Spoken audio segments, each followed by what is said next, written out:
뉴스 브리핑. 마크 밀리 합참의장이 오늘 청문회에서 아프간 철수는 전략적인 실패였다라는 이야기를 했습니다. 상원 군사위원회에서 위원들이 마크 밀리 장군 그리고 로이드 오스틴 국방장관, 중부사령관이었던 프랭크 맥켄지 장군 등 오늘 그 3명의 장군들을 신문하는 청문회가 있었는데요. 이번에 청문회에서는 아프가니스탄 철수가 어떻게 전개됐는지 고려해서 바이든 대통령의 의사결정과 미국의 안보와 위상에 손상이 입혀졌는지 이런 문제에 대한 집중 추궁이 있었습니다. 밀리 장군은 이날 청문회에서 여러 가지 이야기들을 합니다. 여러 가지 의혹이 있었던 이야기들을 실제로 시인하는 이야기들을 하는데요. 그 중에는 이제 작전 수행이나 전술적인 면에서 대피 자체는 성공적이었지만 전략적으로는 전쟁에서 패했다. 이런 이야기까지 나오고 있습니다. 자세한 내용은 브리핑에서 전해드리도록 하겠습니다. 애리조나주 법무부에서 본격적으로 조사를 시작하겠다라는 발표가 나왔습니다. 마리코파 카우니를 대상으로 조사를 시작하겠다라는 것이고요. 이것을 위해서 지난주에 발표가 됐던 감사 보고서와 관련된 자료들을 주 상원 측에다가 요청을 했습니다. 그리고 마리코파 카우니 선거 당국에다가도 서한을 보내서 자료를 보존하고 있어라 라고 일단 경고성의 1차 메일을 보냈습니다. 이렇게 되면 본격적으로 마리코파 카우니를 상대로 하는 애리조나 주 법무부의 소송이 제기가 될 것으로 보입니다. 이것으로 인해서 실제로 형사처벌을 받는 결과가 이어질 수 있을지 저희가 상당히 좀 주목할 수밖에 없는 상황인데요. 마침 애리조나 주 법무부 산하에 선거 청렴 유닛이라는 것이 있다고 하고요. 이 선거 청렴 유닛에서 본격적인 수사를 담당하게 될 것으로 보입니다. 앞서서 마크 브루노비치 애리조나주 법무부 장관은 이 공산주의화되는 사회 막아야 된다. 애리조나주가 그리고 미국 사회가 이 마크시즘에 따라서 공산화되는 것을 막아야 한다. 그 전에 막아야 한다라고 이야기한 적이 있습니다. 따라서 이번에 아주 강경하게 이번 선거 감사 보고서가 사실인지 그에 따른 형사적인 책임을 질 사람이 있을지를 가려내는 작업에 아주 철저한 수사가 있을 것으로 예상됩니다. 백악관에서는 바이든 대통령이 아프간에 최소 2,500명의 미군을 계속해서 주둔시켜야 한다라고 밀리 합참의장이라든가 이 로이드 오스틴 국방장관이 조언했던 것을 거절한 것으로 확인했습니다. 이게 상당히 심각한 이야기인데요. ABC 방송에 출연했던 바이든 대통령은 그런 조언을 받은 적이 없다라고 말했었습니다. 그런데 실제로는 그런 조언이 있었고 그런 조언을 들은 바이든 대통령은 거절한 것으로 이야기가 된 것입니다. 이 내용 이후에 좀 더 자세히 전해드리도록 하겠습니다. 조지아주 국무부에서는 디캡 카우니에서 있었던 드랍박스에 있던 우편 투표용지가 실제로는 체인 오브 커스터디 서류가 제대로 갖춰지지 않아서 무효 처리됐어야 함에도 불구하고 실제 최종 통계에 집계가 됐다. 무려 43,000표가 그렇게 집계가 됐다라는 보도가 있었는데요. 조지아 스타뉴스에 이 보도가 나온 이후에 실제로 디캡 카우니의 드랍박스 투표용지에 대해서 수사에 착수했고 현재 수사하는 중에 있다라는 이야기가 나왔습니다. 사실 라펜스퍼거 국무부 장관은 저희가 신뢰하기가 상당히 어려운 입장인 것도 사실이죠. 많은 국민들로부터 라이노 이렇게 민주당 쪽의 스테이시 에이브람스에게 굴복한 아주 비굴한 그런 라이노 의원으로 지금 저희가 장관으로 국무부 장관으로 그렇게 이야기가 되고 있는 상황인데 그런데 본인의 이미지를 과연 이번에 바꿀 수 있을지 저희가 좀 지켜봐야 하겠고요. 어떤 면에서는 풀톤 카운에서 벌어졌던 각종 의혹에 대해서도 그냥 조사했다라고만 말하고 덮고 넘어갔었기 때문에 이번에 디캡 카우니에 대한 의혹도 그냥 조사만 하고 덮고 넘어가려는 것 아닌지 많은 주민들이 지금 염려하고 있는 이런 상황입니다. 그 결과가 어떻게 될지 좀 주목됩니다.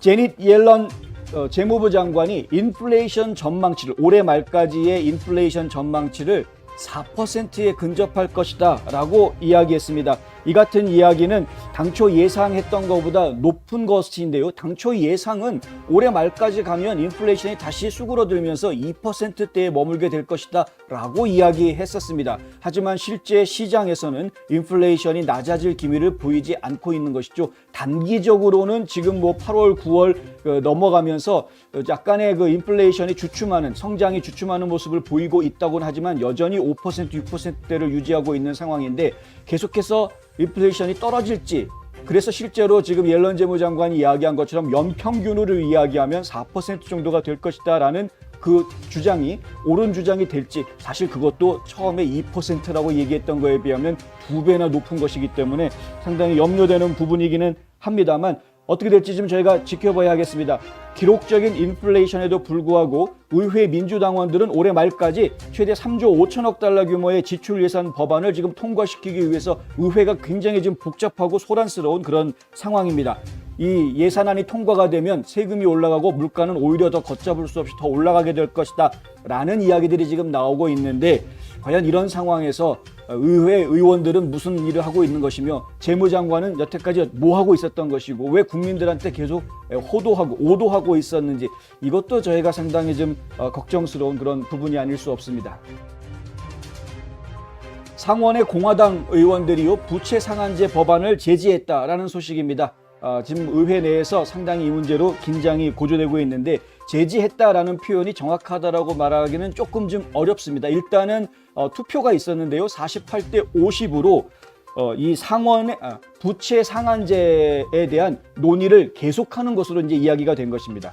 부채 상한제를 계속 연장하느냐 마느냐에 대한 토론을 종결하자라는 것을 놓고 투표를 했었습니다. 그런데 토론을 종결하지 말자로 결론이 난 것이기 때문에 이건 계속해서 논의하는 것으로 이야기가 된 것이죠. 일단 토론을 종결을 하면 그러면은 부채 상한제를 없애는 내용을 갖다가 뒤로 이제 법안으로 밀어넣는 이런 상황이 되는 것인데, 그것을 막은 것이기 때문에 그렇습니다. 3조 5천억 달러 규모에 지금 달하는 이 인프라 법안, 두 번째 인프라 법안이죠. 아메리카 패밀리스 플랜이라고 이야기하는, 이게 사실은 진짜 인프라 법안이라기보다는 사회보장제도, 그러니까 인적 인프라에 대한 법안인데, 이 법안에 이 부채 상한제를 없애는 내용을 집어넣으려고 하는 겁니다. 민주당 쪽에서는. 근데 민주당 쪽에서는 이걸 집어넣으려고 하고 공화당 쪽에서는 그걸 막으려고 하고, 이 과정 중에서 더 이상 피곤하니까 토론하지 말자 해가지고 그것을 했는데, 투표를 했는데 결국은 공화당 쪽에서 이기게 돼.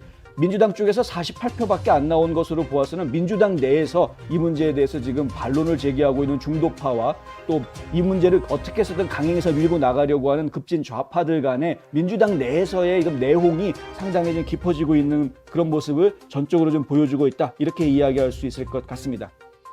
척 슈머 상원의원은 만약 공화당이 반대표를 던지겠다면, 그들의 계획을 관철시키겠다면 그들은 미국 역사상 처음으로 채무 불이행을 초래한 미국의 법안 지출 능력을 고의적으로 방해하기 위해서 기록에 남을 것이다. 이제 겁주는 얘기를 한 겁니다. 표결하기 전에 이런 얘기를 했는데요. 뭐냐면은 공화당이 계속해서 이렇게 방해를 하면, 부채 상한제를 없애는 것을 자꾸 방해를 하면 지금 연방정부에서는 나 빚 못 갚아요 라고 지금 이런 모라토리엄 내지는 디폴트 선언을 할 수도 있다라는 겁을 준 겁니다. 지금 공화당에서 하는 이야기는 뭐냐면 더 이상 빚을 지지 말라고 이야기를 하는 것이죠. 연방정부가 지금 가지고 있는 채무가 너무 크니까 더 이상 빚을 지지 말라고 이야기하는데 지금 무슨 소리냐, 이제 서로 간에 지금 의견의 거리가 상당히 먼 상태여서 어떤 결론이 나올지는 저희가 사실 조금 더 지켜봐야 하겠습니다만은, 전체적인 분위기로 봐서는 지금 민주당 쪽에 불리한 분위기가 현재 의회에 드리워져 있는 것은 사실이어 보입니다. 론 드산티스 플로리다 주지사가 페이스북이 선거법을 위반했는지 그 혐의를 좀 조사해봐라 라고 지시를 해서 지금 주목을 받고 있습니다. 바이든 대통령이 백악관에서 기자들한테 이런 죄송합니다. 바이든 얘기가 아니고 이 페이스북에 대한 이야기를 월스트리트 저널에서 보도가 나왔는데요. 플로리다 주 국무장관에게 이 지시를 했습니다. 법무장관한테 한 것이 아니라 국무장관에게 했다. 이건 뭐냐면 국무장관이 이제 선거를 총괄하고 있기 때문에 그런 것인데요.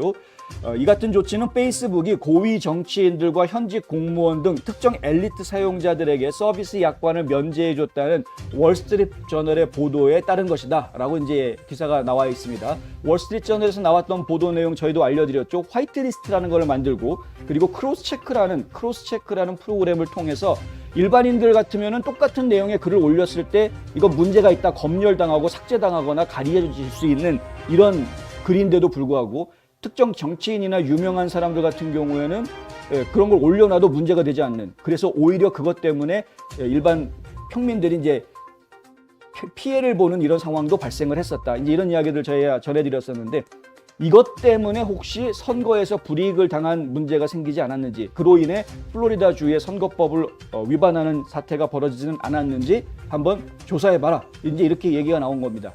아시는 분들은 다 아시겠지만 작년 선거 과정 중에 이러한 그 불합리한 조치 때문에 유불리가 지금 생길 수 있었죠. 민주당 쪽 의원이나 좀 더 유리하고 공화당 쪽 후보들한테는 좀 불리한 이런 문제가 생길 수 있었던 것이 사실입니다.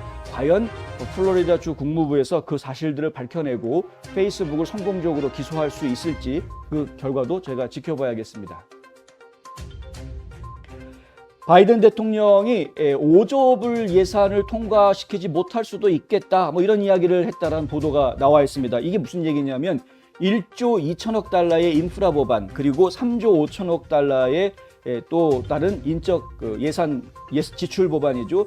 이 지출 예산하고 인프라 법안하고 두 개를 합치면은 한 5조 달러 정도 규모가 된다. 뭐 이제 이런 이야기입니다. 그런데 이 두 가지 법안을 하나의 세트로 이야기해서 Build Back Better라는 그 바이든의 대표적인 아젠다를 성공시키기 위한 대표적인 법안으로 지금 이제 한 겁니다. 아주 5조 달러라는 엄청난 돈, 정확하게 이야기하면 이제 4조 7천억 달러라고 말해야 되겠습니다만 이 어마어마시한 돈을 이제 쓰겠다, 연방 정부가 이런 이제 예산을 의회에다가 통과시켜 달라고 해놓은 것인데, 근데 지금 하나는 상원을 통과해서 하원에 가 있고 하나는 하원을 통과해서 상원에 와 있습니다. 양쪽에서 통과만 시키면은 바로 바이든 책상으로 갈 수도 있는 이런 상황이 될 수도 있어서 어쩌면은 통과 가능성이 아주 없다라고 말할 수는 없습니다. 다만 지금 민주당 내에서 의견 충돌이 있는 상황이고요. 이 부분에 대해서 낸시 펠로시라든가 척 슈머는 아주 안달이 나 있죠. 무조건 강행해서 처리하자라는 이런 이제 태도를 보이고 있는 상황인데, 바이든은 약간 좀 다른 이야기를 하고 있습니다. 통과는 시켜야 되겠지만 조금 더 시간을 두고 보자라는 식의 그런 미온적인 반응을 지금 보이고 있다. 이건 브라이트바트에서도 이 내용을 보도를 했는데요. 그리고 월스트리트저널에서도 마찬가지 보도가 나왔는데 저희가 한번 좀 이 결과가 어떻게 될지 지켜봐야겠습니다. 이 법안이 가지고 있는 문제점들이 한두 개가 아니기 때문에 공화당 의원들이 똘똘 뭉쳐서 지금 아주 전면에 나서서 이 법안을 반대하고 있는 이런 상황이기는 합니다. 앞서 말씀드렸던 3조 5천억 달러 규모의 법안에 어떤 문제들이 있는가, 수많은 문제들이 정말 한두 가지가 아니라 엄청나게 많은 문제들이 있습니다만은 그중에서 말도 안 되는 이야기 하나를 좀 딱 집어서 말씀을 드리자면 마크 웨인 멀린이라는 하원 의원이 지적한 내용입니다. 오클라호마주에 있는 연방 하원 의원인데요. 이게 지금 이상한 세금이 하나 생긴다라고 이야기합니다. 이 법안에는 세금이 아니라 수수료라는 표현으로 되어져 있지만 실제로는 수수료라고 보기 어렵다. 어떻게 해서 이런 것이 생겼느냐? 이게 지금 되게 웃기는 법안인데요. 탄소 배출을 줄이기 위해서, 특히 이제 메탄가스를 줄이기 위해서입니다. 메탄가스 배출을 줄이기 위해서 그것을 메탄가스를 많이 배출해내는 축사들, 그러니까 이제 축산업에 종사하고 있는 분들이 직격탄을 맞게 되는 것이죠. 예를 들면은 이렇습니다. 젖소 한 마리는 6,500달러. 젖소 한 마리가 6,500달러. 젖소가 방귀를 뀌면 얼마나 많이 낀다고 이렇게 하는지 모르겠습니다만은 하여간 젖소 한 마리에 6,500달러, 소 한 마리당은 2,600달러, 그리고 돼지 한 마리당 500달러. 이것이 매년 이렇게 세금을 내야 된다라는 이야기입니다. 매년 이러한 세금을 내도록 하겠다. 이 수수료라고 명목이 되어 있습니다. 하지만 사실상 이것은 세금이다. 그리고 이렇게 축산 농가에다가 이러한 세금을 부과하게 되면 결국은 가금류, 이런 육축, 고기 이런 것들의 가격이 당연히 올라갈 수밖에 없는 거겠죠. 피해는 고스란히 소비자들이 볼 수밖에 없는 것이고, 이것을 견디지 못하는 목장주들은 폐업할 수밖에 없을 것이다. 이게 이제 멀린 의원의 주장입니다. 이것뿐만이 아닙니다. 상당히 지금 심각한 여러 가지 법안들이 그 안에 포함이 돼 있다. 벌린 의원 같은 경우에는 지금 3조 5천억 달러의 이 지출 예산 법안은 이거는 완전히 그 사회주의가 되기 위한 백지수표다. 이제 이렇게까지 이야기를 하고 있고요.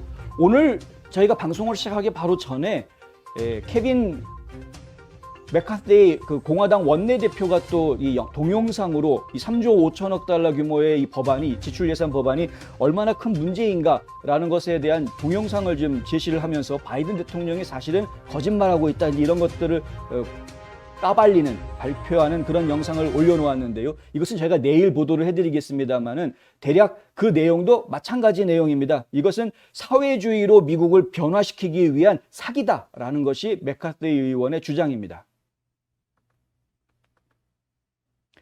군 수뇌부를 맹비난했던 해병대 중령 이 스튜어트 쉘러라는 해병대 중령인데요. 아프가니스탄에서 철수하는 과정에 문제가 많다라는 것을 비난한 것입니다.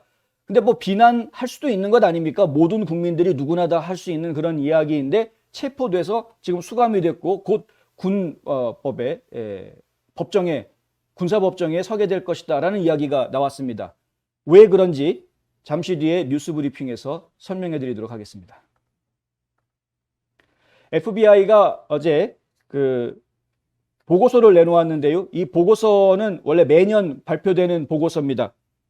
통합범죄보고서라고 해서요. UCR이라고 하는데 이 보고서 내용에 따르면 지난 2020년 한 해 동안 엄청나게 많은 살인사건이 급증했다. 살인사건이 유독 예년에 비해서 갑자기 급증한 그런 것들을 볼 수가 있었는데 그중에서도 소총보다는 주먹이나 발에 맞아서 죽은 사람이 더 많다. 신체 접촉을 통해서 사망한 사람이 더 많다라는 통계가 나와 있고요. 더 황당한 것은 칼로 죽은 사람, 칼로 찔렸거나 베이거나 해서 칼 때문에 죽은 사람이 소총 맞아서 죽은 사람의 3배나 되는 것으로 그렇게 집계가 됐습니다. 이 내용도 잠시 뒤에 좀 더 자세히 전해드리겠습니다. 자동차 회사죠. 포드 자동차 회사 그리고 한국의 SK 이노베이션이 공동으로 테네시주와 켄터키주에 총 114억 달러를 투자해서 이 자동차 조립 공장 F150 조립 공장하고 그다음 배터리 공장 리튬 이온 배터리 공장 3개를 건설하겠다. 이렇게 나옵니다. 총 11,000명의 인력을 고용하겠다라는 발표가 어제 나왔습니다. 공장이 완성이 되면은 일단 2025년부터 양산 체제에 들어가게 된다고 하고요. 지금 전 세계에서 생산되는 배터리 시장의 40% 가까이를 40%가 아니라 60% 가까이를 점유할 것이다라는 아주 야심찬 계획을 발표를 했는데 한번 저희가 지켜봐야 되겠습니다. 이 동남부 지역 조지아를 비롯해서 조지아, 엘라바마, 테너시, 켄터키까지 이 4개의 주들이 서로 밀접히 딱 붙어 있는 주들인데 각각의 주들이 이번에 이 투자 발표로 인해서 상당히 호재가 예상이 됩니다. 이 내용도 잠시 뒤에 조금 더 자세히 전해드리도록 하겠습니다.